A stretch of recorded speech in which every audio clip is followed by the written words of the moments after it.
Hi mga kumare at kumpare, kumusta na kayo? Welcome back po dito sa channel namin. Ngayong araw na to ay magluluto tayo ng pakbet.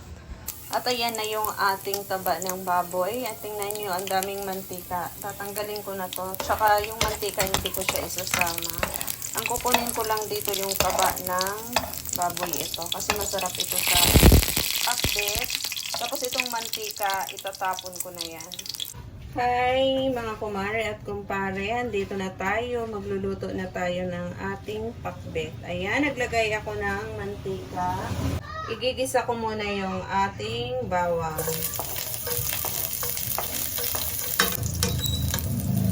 Ilalagay natin yung ating sibuyas. Ito yung ating version ng pakbet, sibuyas. Ilalagay natin yung ating kamatis. Maglagay tayo ng toyo.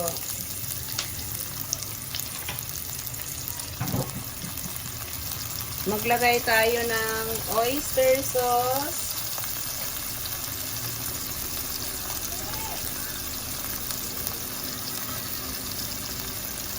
Halo-halo tayo.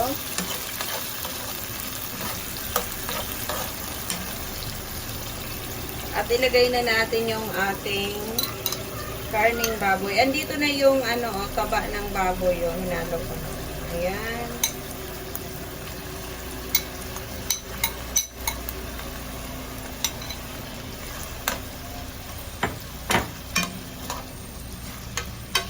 Tapos, tatakpan natin to para maluto yung ating karning baboy.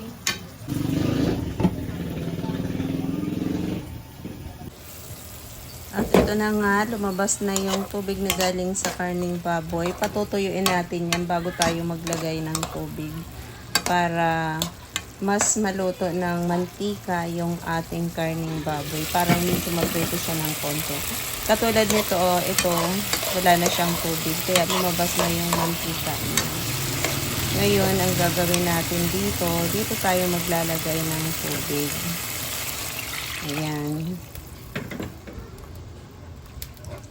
Haluin natin, tapos takpan natin para mabilis kumulo. At ito na yung ating pakbet na masabaw. Ilalagay na natin yung ating gabi.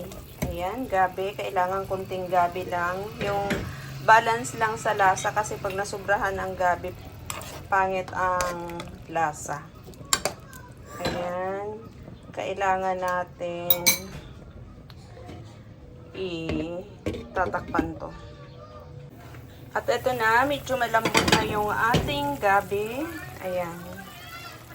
Ayan o, naano lang gabi. Ilalagay na natin yung ating kalabasa.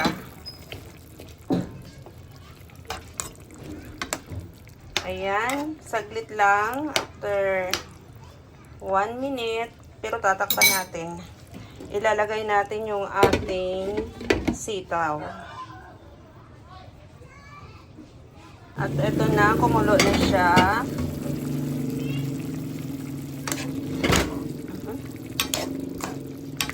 Haluin natin.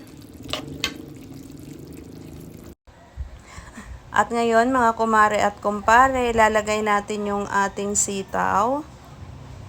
Tapos isasabay ko paglagay yung kangkong. Meron tayong halong kangkong dito na dahon. Ayan, kangkong na dahon. Yung balance lang ang lasa niya, ganun lang kadami. Parang halos magkakaparehas lang ang dami nila. Meron gabi ito at saka kangkong na ating pakbet. Ayan, halo-haloin natin. Siya nga pala mga kumare at kumpare, nilagay ko na yung okra at saka yung ating ampalaya. Di ko nakuhaan ng video kasi biglang may bumili. Tapos naglagay ako dito ng patis. Kasi wala kaming bagoong dahil ayaw ng anak kong lalaki yung bagoong alamang. Kaya patis na lang yung nilagay ko. Isa rin yan sa nagpapasarap sa pakbet yung patis. At ito na nga mga kumare at kumpare, timplahan natin para malaman natin kung tama yung ating timpla. Kung dadagdag ba tayo ng asin o kaya maalat. At ito mga kumare at kumpare, alam nyo malapot yung sabaw nito, nakita nyo, kasi dahil sa gabi, yun ang nagpapalapot ng sabaw na gabi sa ating pakbet. Okay naman yung timpla nito.